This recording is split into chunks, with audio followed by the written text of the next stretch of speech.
कुरान की एक सूरत है, सूरह रूम, जो उस जमाने की एक सुपर पावर के बारे में नाजिल हुई थी, द ग्रेट रोमन एम्पायर के बारे में।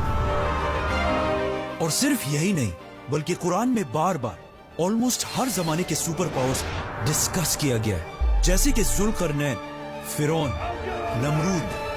मतलब एज अ मुस्लिम अपने दौर के सुपर पावर्स को समझना एक बहुत ही इंपॉर्टेंट काम है। और आज हमारे दौर का सुपर पावर है America. We'll make America great again. We all know कि रसूलुल्लाह सल्लल्लाहु अलैहि वसल्लम की वफात के बाद उनके 4 अजीम खुलफा ने पहली बार मुसलमानों की इस छोटी सी एम्पायर को दुनिया का सबसे बड़ा सुपर पावर बनाया। लेकिन सिर्फ 30 साल के बाद ये खिलाफत राशिदा खत्म कर दी गई और मुसलमानों की ये एम्पायर एक खानदान बनु उमैया के कंट्रोल में आई, जिन्होंने आते ही इस इस्लामिक एम्पायर को आने वाले सालों में और भी ज्यादा बढ़ाया और इसकी एक स्ट्रॉन्ग इकोनॉमी भी बनाई। लेकिन इसी बनु उमैया के दूसरे बादशाह यजीद बिन मुआविया के दौर में इस्लाम की तारीख का सबसे दर्दनाक वाकया पेश आया, करबला, जिसमें यजीद की फौज ने रसूलुल्लाह सल्लल्लाहु अलैहि वसल्लम की फैमिली अहले बैत के बहुत सारे लोगों को बहुत ही बेरहमी से शहीद किया।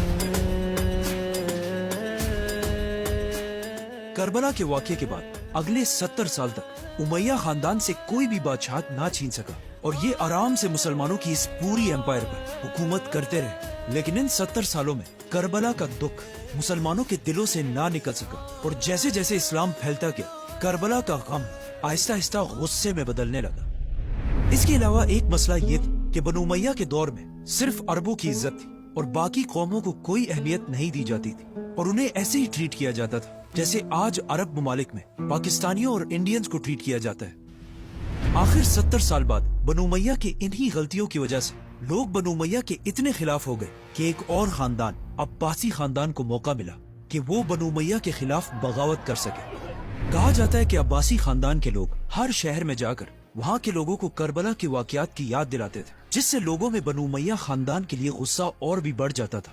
आखिर अब्बासियों ने इसी गुस्से को यूज करके उमैया खानदान की हुकूमत को हमेशा के लिए खत्म कर दिया और इस तरह अब दुनिया में एक नई खिलाफत पैदा हुई, अब्बासी खिलाफत। इस अब्बासी खानदान के पहले खलीफा ने आते ये हुक्म दिया कि जहाँ भी उमैया खानदान का कोई भी बंदा नजर आए उसकी गर्दन उड़ा दी जाए, चाहे वो इस हुकूमत का हिस्सा हो या ना हो, किसी को भी नहीं छोड़ना। खलीफा के इस हुक्म के बाद अब्बासी फौज पूरे इस्लामिक एम्पायर में फैल गई और उन्होंने बनु उमैया के एक एक बंदे को ढूंढ ढूंढ कर मारना शुरू किया और इस तरह बनु उमैया के लाखों लोग मारे गए।